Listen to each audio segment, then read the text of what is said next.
and welcome to Download This Show. Just what the hell is that? It is your guide to the week in technology, the internet and culture, where we work through all of the insanely stupid things that mostly Facebook have done, and then we get smart people to tell us what to think about them.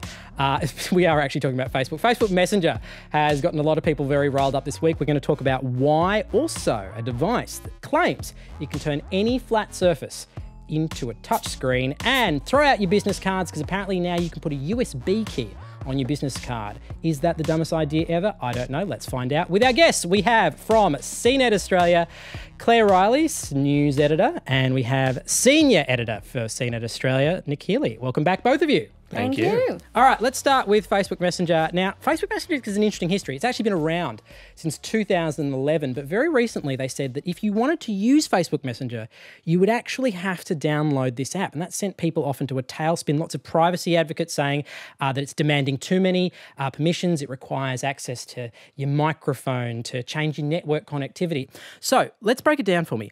Exactly what is it that Facebook is asking for, and why has it caused so much stress, Nick? Well, honestly, I don't think they're asking that much more than many of the other similar apps. They want to access camera, they want to access video, they want to access your microphone. There's a lot of all that stuff there.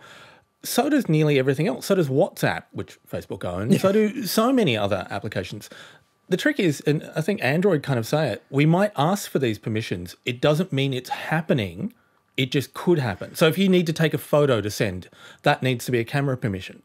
So I think the problem is with Android, it's always up front. You see it all in one fell swoop. And sometimes you're scrolling through this list of permissions and you're like, hell no. Yeah. See, this is the thing. There was an article that hit the Huffington Post a couple of weeks ago, actually not even a couple of weeks ago, a couple of days ago, and it said, the Facebook Messenger app can turn on your microphone without your knowledge. You've given it permission to do so. But the reality is, inside the Facebook Messenger app, there's a function for you to do voice calls. And in order for the app to be able to do that, it needs your permission to access your microphone. And that's the origin behind this, isn't it, Claire? Yeah, but there was some, I guess the way it was framed and some of the language of the permissions.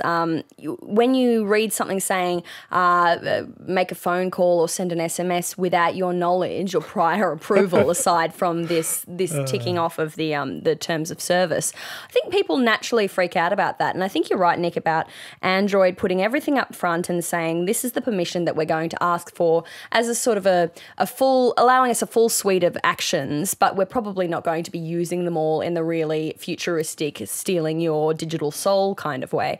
But the problem, technical term, I like it. Yeah, that's what they call it in the biz. My issue is that you're asking for that, and so we probably won't be using this, but that is the very upper limit. So they do essentially have a bit of a carte blanche to use your phone in a way that they see fit. And if there is something that does go wrong, starts making unauthorized phone calls, sending random texts, you don't really have any recourse to complain because you signed off on it. But isn't that true of all terms and conditions you sign for everything, though? Yeah, it's true. I think it's just a very popular app that a lot of people are starting to realise. I think people are annoyed because they had to split off onto this second app. So when they actually sat down and read through it, I heard somewhere that the only people reading these terms of services are journalists and lawyers. It's true. Yeah. But when people actually sort of, they're not that keen on getting the new app. It's not like, oh wow, I want to download Instagram because all my friends are on it. Cool, I'll jump on board with that as well. Oh, a few pernickety things, but that's okay.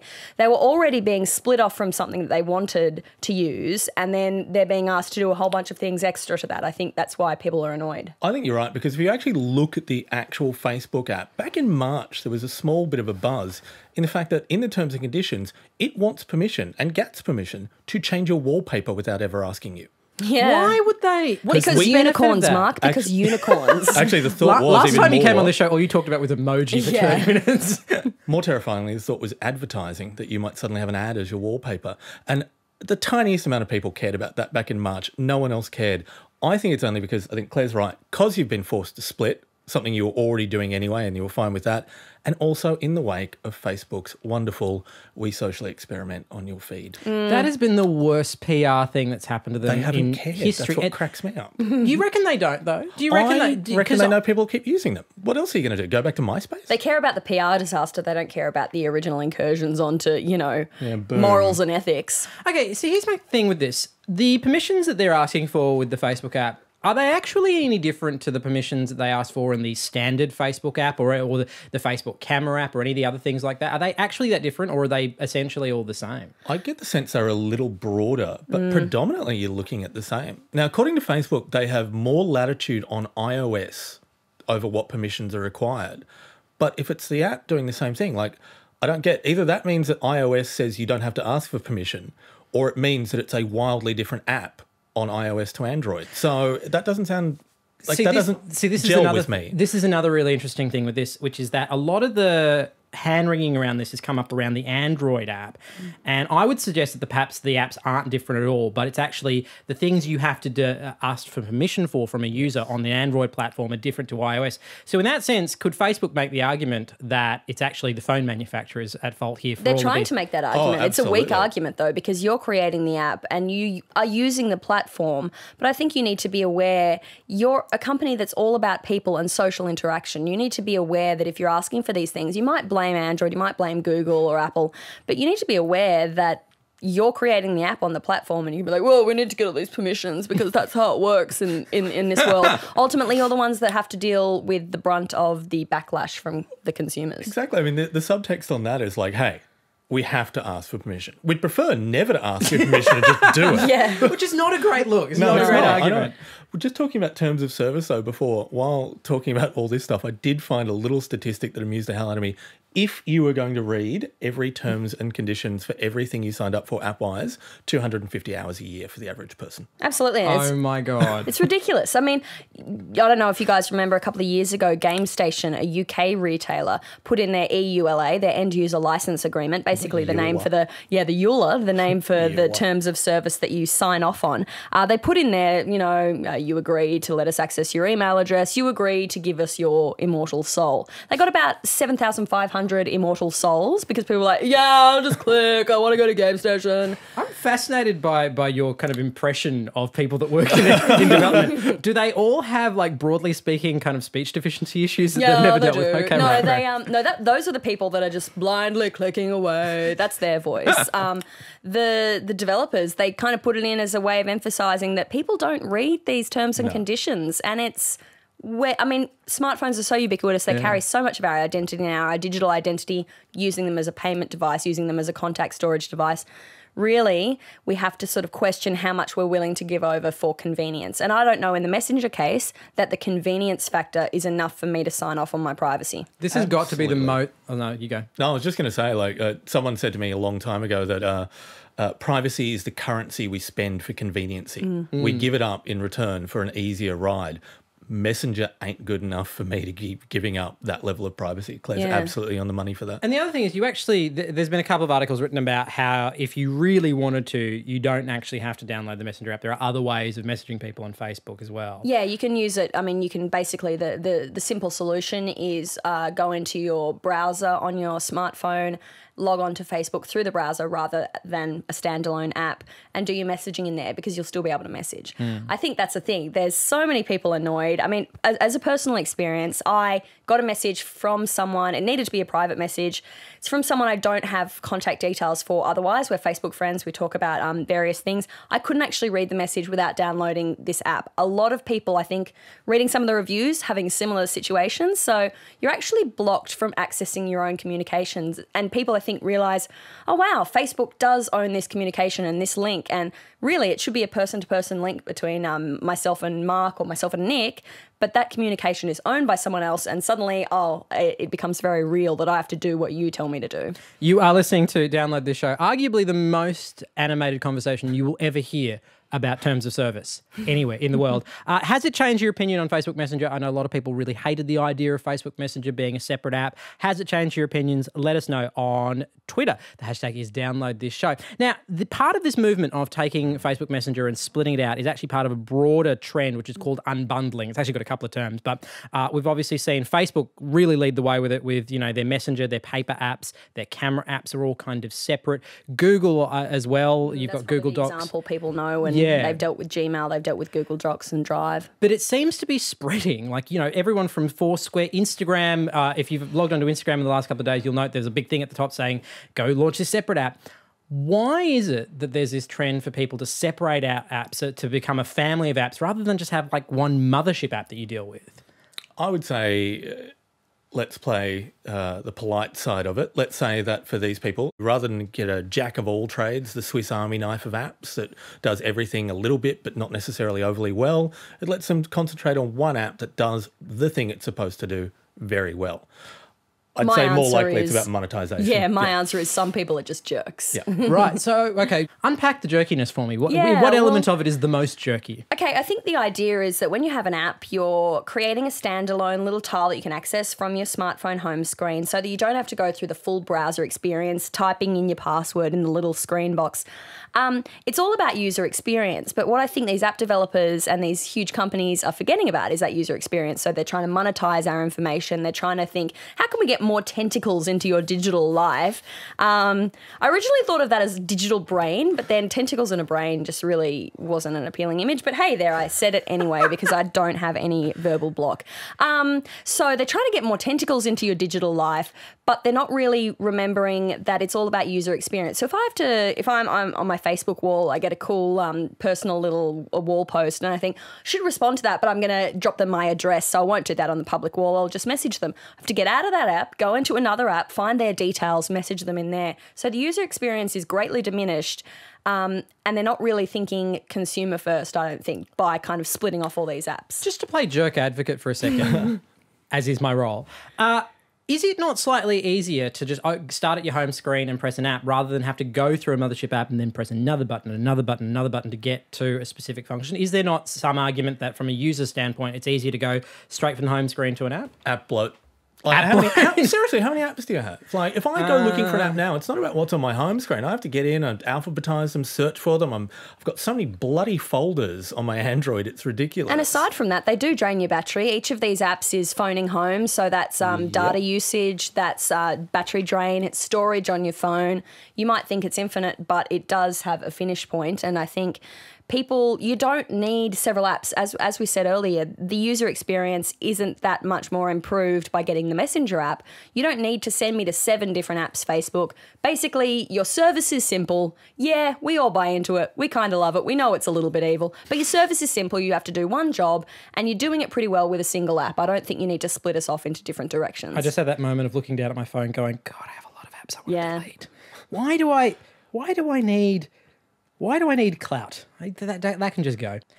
All right, so all said and done, are you guys taking the bullet and are you actually using Facebook Messenger after all this carry on? I accidentally downloaded it. It's the most annoying bloody app I've ever encountered. I hate the way people's faces pop up as little bubbles over the top of whatever you're doing. I deleted it and then missed a really cool party on the weekend because someone had sent me a message and I didn't hear about it. So hoist by my own petard? I don't know. Can I just say, Facebook Page Manager, this new version they've uploaded, is beyond terrible. It is so much worse than the one they had before. So that's the one that you use if you're managing a page for a show character or an identity. It was so useful before, and the way they've redesigned it is completely counterintuitive, and it's awful. Note to self, don't download that. I'm in a similar boat. I downloaded Messenger because I needed to access this quite important message about a show coming up. I got it, and then so I downloaded it. I haven't really used it. I think I have a group of people that I probably communicate with quite a lot on the message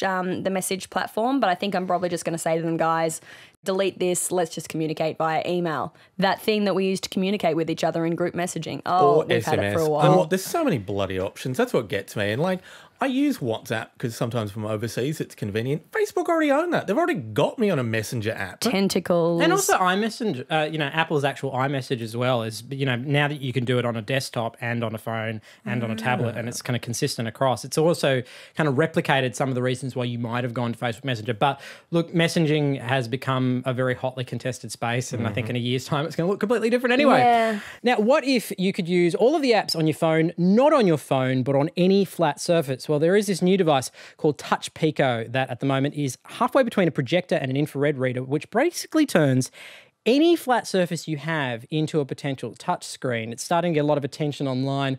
Claire Riley from CNET Australia, just kind of paint me a picture. Exactly how on earth would I use this? I think it's got some cool applications. I think, you know, in the education space, it's a really portable device that you can just turn a wall into a touch screen, or maybe business presentations, things like that. You don't all have to crowd around your touch laptop or your tablet. I think the issue for me would be how accurate is it going to be? So, as you said, there's a little infrared sensor on the TouchPico, the sort of the base projector unit, and then you carry a stylus with you. So you can point to various areas, and there's an infrared transmitter on the stylus so that you're able to kind of create that touchscreen experience. There, I think, would be some lag. I think when you've had that experience on the early smartphones, or you can get it if you're wearing gloves. You're trying to go into a small point. It's not quite recognizing it for you. I don't think it's going to be a completely seamless experience, but it's cool. There's some potential for it. Is it misleading to call it a touchscreen if you have to use a stylus? Absolutely. It's not a touchscreen. I've used something very, very similar that Epson make. I'm pretty sure it's Epson, which is basically they call it a touchscreen whiteboard. It has to use the pens. It's all that kind of stuff. Played Angry Birds on it. And what people forget is not only do you need the pen to do it, if you hold the pen naturally, you block the infrared sensor. So you end up having to do it kind of in this weird angled way to make stuff happen.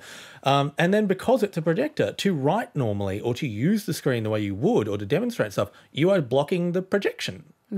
So, like, Super valid point. I think there is a lot of use for these sort of things, and I love the fact that they're being scaled down to a home style. But they still want, apparently, at the end of the day, US $500 for it when it's finished. It's kind of cool, but maybe just a projector that connected to your phone so you could use its touchscreen to do everything would be a little more convenient than what is essentially an Android phone with a projector built. Yeah, a lot of the things they put in their promo video are the sort of stuff that if given the choice between projecting it on a wall and having it come up on a screen which has its own luminosity, and that's the other thing, you project anything in a room with normal lighting and it looks like crap, it looks like a ghost. What are the sorts of things, Claire, that you actually think it would be useful for? I think that the portability factor is a huge factor. So thicker than a smartphone, maybe a little bit larger, but that kind of footprint, you can just chuck it in your bag. I really think student presentations or business presentations would be amazing. You don't necessarily have to use the full touch functionality, but just having a portable projector like that that's wireless, doesn't require any cable connections, is really cool. The fact that you can download apps onto it, so you can use any regular Android app that you might want to use. What would you change about it, Nick? So it's also only 150 lumens, so your thing about it not being bright enough is very accurate. What is that in comparison to some other things, just so I can kind of contextualize? Significantly lower than you'd have in a regular projector. Brighter than a candle, but less bright than the sun.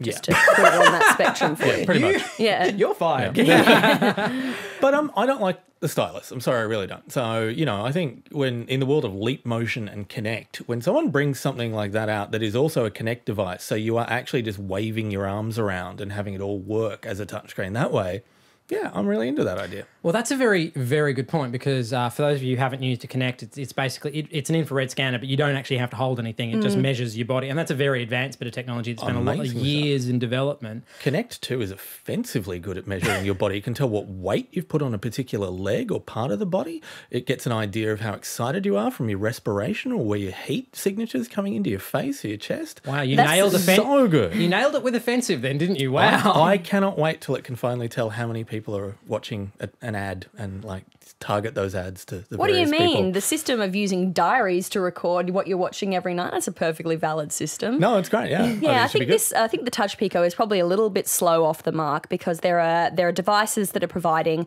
a similar, if not better, experience and quite easily available. So once again, to use your stylus example, I've used a device that it's basically a large screen, it has a stylus, but you're using that and there's little buttons on the side and you're touching and controlling a 3D holographic display.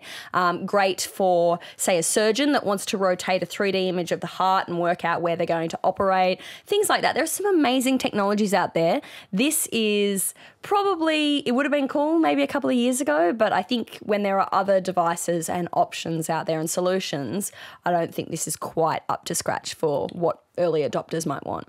How about you? Any other thoughts? I think they might be a little misleading on the size of it based on some hands-on stuff that I read online that actually says it's basically 2 phablets sandwiched on top of each other, which is a little larger than just your average smartphone. Yeah, the image is, oh, it's just in my pocket. What? And it turns I just out, happen to be wearing cargo pants. yeah. It's portable in the way a hip flask is portable, but less mandatory. Which is... All right, everybody take a swig because this is Download This Show, your guide to the week in technology, the internet and culture. And is your wallet... In fact, everybody here in the studio, get your wallets out, put them on the table. Oh. Here it is. All right, that's the sound of my wallet, Nick's wallet, and Claire's wallet. Hitting the floor. Claire's wallet hit the ground. Because it's so laden with money, Mark. This was a good bit of theatre for a second, and then it got weird. How much of your wallet is taken up with business cards? Not one bit. Not one bit. Well, I just did a business card clear out right before coming here. You're so. not helping my theatre at all. One, and I only brought it as a demo for this. Oh, my own business card or other people's cards? I don't have anyone else's cards. I've got plenty of my own if you want to be my friend. For mine, at the very least, business cards take up an enormous amount of space in my wallet, and I never go back and I look at them again. Now, there's various bits of technology out there. Famously, there was Card Munch, where you could use your phone to take a photo of a business card, but there is something new that will allow a business card to also be a USB key. Have a listen to this. Working smarter, having more information, giving more information. That is what excites us about Swivelcard. We have taken the ordinary paper business card and made it smart. We patented the technology to print a USB drive on regular paper, and now we've applied that technology to a business card. All right, so for people listening at home, Claire, kind of describe for us, what does it look like and how does it work? Okay, so imagine you've got a standard business card. It's sort of part business card, part origami project. It's printed with your details like a regular business card is. It's probably slightly thicker than most of the cards people are familiar with. And you can fold it up about halfway along, and there's a little sort of fold-out section that kind of juts out, and that's the USB key. So what you'd see on a regular USB stick, the sort of stripy input section, that's what you get on the edge of the card. So that can be programmed with your details. So you might chuck it into the computer, and it could just bring up a contact detail for you, or it might load a video if you're an artist or a creative, or it could go to your website, or it could show photographs that you shot if you're a photographer. So it's kind of blurring the lines between your online identity and what you'd sort of share with someone on a website or an email signature. It's kind of blurring that with the real world business card. Right. How on earth do they actually get USB functionality on paper? This is the part that I think is most curious. So I actually tried to find some information on that, and they are being very cagey about talking about that. Very cagey. Because I'm assuming that is part of their proprietary nature to it. But I would suggest it's because it's only got about 1 meg of storage on it. It's actually a very tiny little device. You could probably just print that down. All the cards have to be customized anyway. You have to, they customize even what is on that USB particular part, not just the printing, because it's read only. You don't get to then put it in a drive yourself and say, oh, I'm going to load this on it or that on it. And it's 1 meg. So just to give people an idea, the standard USB that's kind of going around now, I wouldn't touch anything less than a 2 gig. Whoa. Yeah. What we're talking about is the return of the floppy disk. Yeah. Literally in card form. What we're talking about is I think it's a really cute service, because what it does is it's not about you storing an actual photo or an actual video on it. It's about that being just a little kind of service that then throws people to a website or to wherever you need them to direct. And as part of this, you can change that on the fly. If you've given someone your business card, but then think, actually, they should have a look at this other thing, you go online and it will change where it sends them. See, that's a really cool. It also comes with a QR code, which essentially does the same thing. It's a glorified link, right? Yeah. But there's a couple of things in this space now, right? So we've got one of the other things I think we've talked about in the show was Cleek, which is a kind of a very artsy, hipster kind of octagonal thing, which essentially has an NFC chip in it, which you pop it in the reader and it tells your TV to go access a Spotify playlist or a movie or something like that. The other one actually in Australia is Share Tapes, which is shaped. They've done a deal with I think Spotify, so and Pandora. And Pandora. So playing one with with one last night. It's And pretty fun. It's the perfect thing for like young bands. You know, come listen to my album. If you give them the share tape, it's got, is it a QR code or an NFC chip in it? It's an NFC. NFC. Yeah. And you just tap it on the back of your phone to where you have the NFC reader in your phone. And on your screen, it'll either direct you to download the app so you can have that experience, or if you're already a customer of that particular service, it'll just say, hey, cool, and it'll start playing a playlist for you. Tried it out. It was pretty fun. I actually brought the business card of the guys who make it, and it's an NFC business card that when you tap it, their details come up with, it's quite cute. It's a whole little thing on your phone that'll say, email me, message me, call me, and it's all this one sort of contact database. And it's very nifty. I've had the same experience. I met someone who worked at a tech company, had an NFC-enabled card, and that's my question about this USB card is it doing anything that we can't already do with a scannable QR code that's printed onto a business card? So you don't need any technology. That's just a printing ink onto paper.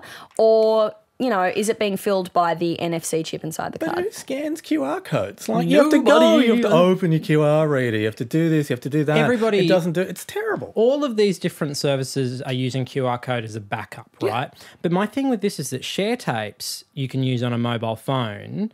The Swivelcard, you can't. Is it not there the fact that suddenly the share tapes is instantly more viable across a number of different devices? Yes, although obviously only on a mobile phone in that case, because we don't have an NFC reader on most of our PCs. Whereas this, there's a USB port on a considerable number of tablets and PCs these days. Don't think of it as just contact information. Think of it as a way of sending people directly to a product page for purchasing or something like that. If you think of a different use of it, I think this is actually much more useful than even QR or NFC, to be honest. See, I don't know. I feel like the ability to have something in your hand and then grab the other thing in your hand being the phone, to me that seems like a slightly more seamless process of going card to phone, the information or the link or the thing I want to do, I have it immediately. Making me, the moment you get a card, what do? You put it in your wallet and what happens next? You forget about it. Whereas at least if you get it and you've got your phone already in your hand, to me it seems like a slightly more fluid process. The waiting to take it home and put it into a computer, I don't know, that's kind of why I'm feeling like it's not as useful as share tapes. How about this use case? You get 500 business cards printed off and they all list your email address, and then say it's not a work business card, work's paying for it, it's a personal business card. So you change a small detail, you're actually providing this additional service. So now you do weddings as well as christenings in your photography business, or you're changing your email address to something more professional. Being able to, instead of having a stack of 500 business cards that are now out of date, and I'm sure everyone's had that experience, you can now change information on the fly. So your USB business card might just say Claire Riley, and then the USB could link to a whole bunch of different content. So I give it to someone at work, and it's a professional business card, linking them to my work at CNET.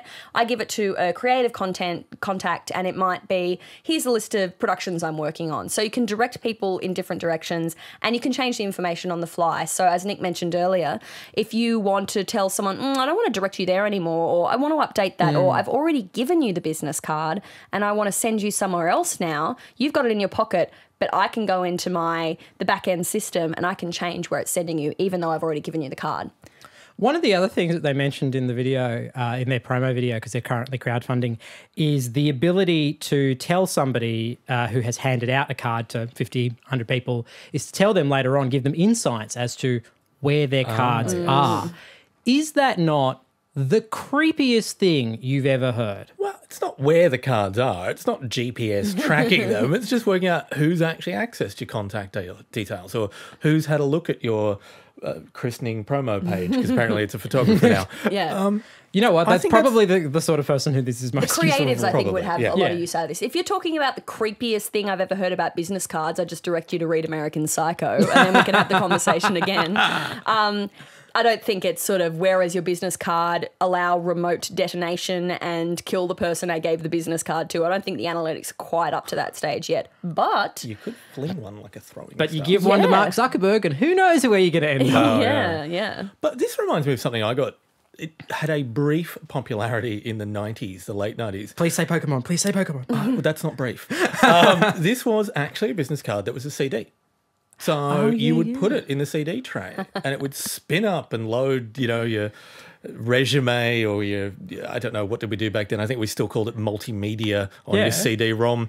And that It would was a load way in of, Kata for you. probably would. Yeah. It was great. Yeah, But that was a way of Clippy getting would pop data up and out. say, do you need information about this guy? And that was useful. I think while we're on the topic of a USB business card, for me, once again, this is something that could have been cool a couple of years ago, but now we have technologies that are really superseding this or providing a better user experience. So, it to me, I think could very quickly go the way of the CD business card because it is kind of cumbersome. How much are we changed to our PC now? I think we're more in a mobile space, a mobile and tablet driven space. So I think perhaps something like an NFC capability or a scannable QR code, if people are still using those things. You know what? For 3 years on this show, we have been saying QR codes, they'll never go anywhere. And you know what? They still are a thing.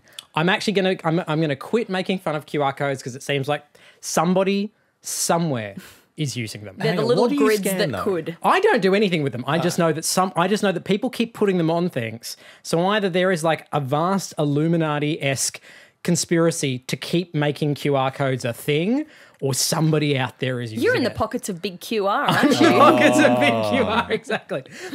So has any of this convinced you to chuck out your old business cards and replace them with something digital, either of you? I think the barrier to entry cost-wise is just too great. When you can go out and get 500 business cards printed for, under $50, under $100, I think what people need to work on is getting more stylish designs for their business card and just trying to up the ante there. Let's worry about that first and then the technology later, because if you've got an ugly business card, no amount of technology is going to save you. I like these. Claire's right. It's expensive, but I think it would stand out. It'd be the kind of business card people would hang on to and talk about. I think it's got legs at least for a little while. And if I wasn't paying for it, I'd definitely get a bunch of them. If you're not paying for it, I do think though, if you're networking properly, you want to be able to give out business card like they're lollies. You want to be able to have them to freely give away. You don't want to not be thinking about the cost. Oh gosh, this is $2, which is not that much. This person's an important contact, but do I just give them a paper one or a USB one, and then two people work at the same company, and one of them got the good one and one of them didn't, and this then they is the fight? very definition of first-person problems. This This is so first-person problems right now. This is real work anxiety. Yeah, there's some social stuff you have to think Just thinking about bar tab bowl. Like, you're going to win a bar tab. Wouldn't one that was a little thicker and a little more stand out? It's going to sink to the bottom. Yeah. All right, Swivel Key, has it convinced you? If you happen to be watching this on YouTube, leave a comment below. Let us know if you're convinced. If you're watching this on iView, of course, as always, you can tweet us using the hashtag download this show, which is actually coming to an end now because we've run out of time. Very big thank you to this week's panel, both of them from CNET Australia, Nick Healy and Claire Riley. Thank you so much. Hey, thanks for having us. And as always, thank you for watching another episode of Download This Show.